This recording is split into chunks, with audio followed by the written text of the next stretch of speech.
I'm really excited to talk to you today about one of my favourite ingredients, one of my favourite things to eat in the entire world, and that's mushrooms. They come in all different varieties, different flavours, and for me, they sort of invoke an autumnal woodland sort of poetic image in my head, and the taste just brings back all of that sort of feeling. I can't get enough of them. I know some of you guys won't actually like mushrooms. Don't worry, we're gonna get to you later, but just indulge me for a second while I talk you through what I've got in front of me. Mushrooms bring two things to a dish. So you've got the taste and you've got the texture. I guess that's true with a lot of food, but with mushrooms, I feel this is especially true. So at one end of the scale, maybe you've got the button mushroom, the little white ones that you see. Not loads of flavour in these little guys, but they definitely have that sort of mushroomy texture. So when you include them in sort of soups and stews and stuff, you've got these lovely little just like texture nuggets. On the other end of the scale, you've got ones which are so intense that they can completely dominate the dish.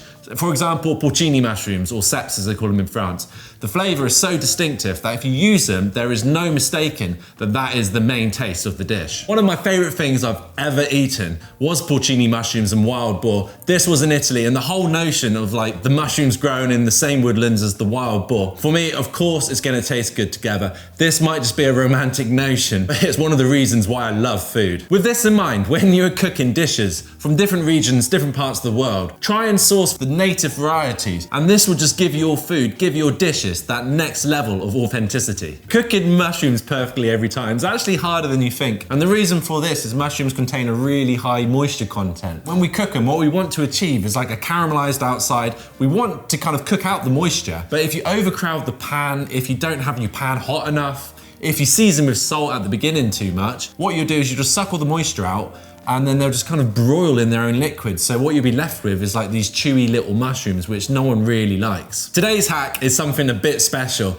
especially if you're one of those people who don't like mushrooms because of the texture. We're gonna make powder, so we're gonna dry them out. We're gonna concentrate that woody, umami flavor, and we're going to create a seasoning out of it so that we can give an instant like blast of mushroomy goodness to any dish that we want. We're going to dehydrate our mushrooms in the oven, and the first step to doing this is to slice up the larger ones. We want them all to be the same size so that they dry at the same rate and they're ready at the same time. Once you've sliced them all up, get your baking tray, layer of grease proof, and then arrange them on them. You don't want them touching each other because they will stick together. You want air to be able to circulate around, but also you want to be quite efficient with your space. So get them nice and close, but with a gap in between. Otherwise, you just won't be able to get many on one tray. Ideally, you want your oven at about 60 degrees, and then they will dry in about 3 to 4 hours. Our oven, like a lot of domestic ovens, doesn't actually go that low. So we're gonna set it as low as it goes, which is about 80 degrees, and we're just gonna have the door slightly open because we really don't want them to get too hot. We don't want them to cook, we just want them to dry. I'd recommend fill as many trays as you can, do as much as possible, and then you've got them, they're gonna last forever. So you might as well just do a big batch once,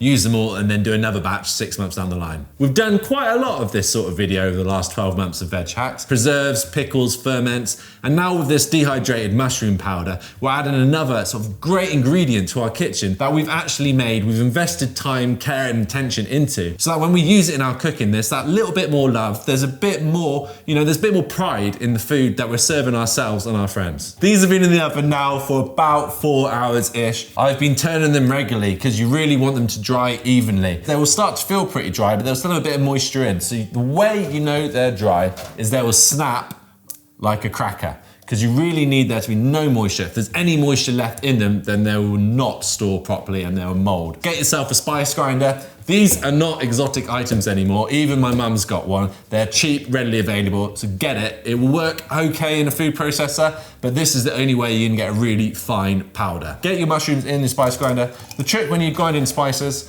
or anything is don't overload it, because then it won't work properly. So I'm just gonna do it in batches.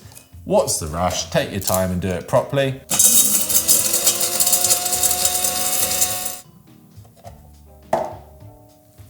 Don't breathe it in, it will spores in your lungs.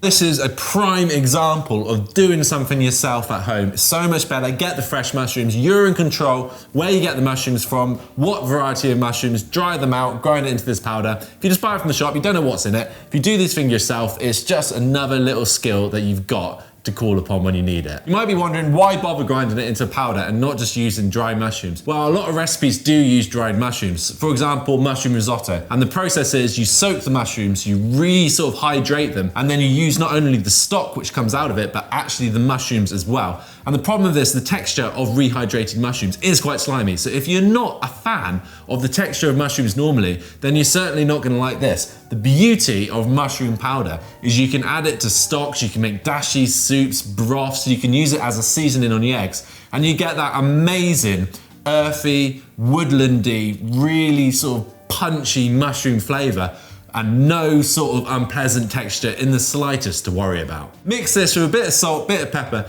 and use it as like a rub. So you can, like, even with, say, potatoes, you're roasting potatoes and you've got a bit of mushroom powder on the outside, you're just elevating it to a whole new level. What you've got here is you've got a little, like, I don't want to say flavour bomb, but it is. So that umami, instant savoury Moorish taste that you get from mushrooms, now in a powder. So use it as a marinade, use it as a dry rub, get it into your food, you'll love it, I promise. If you haven't tried any of our veg hacks yet, then this is the one I could not recommend enough. If there's any other vegetable you'd like to see us talk about, or cook, or prepare, then send us a comment, let us know, hit the notification bell, and stay tuned for more weekly videos.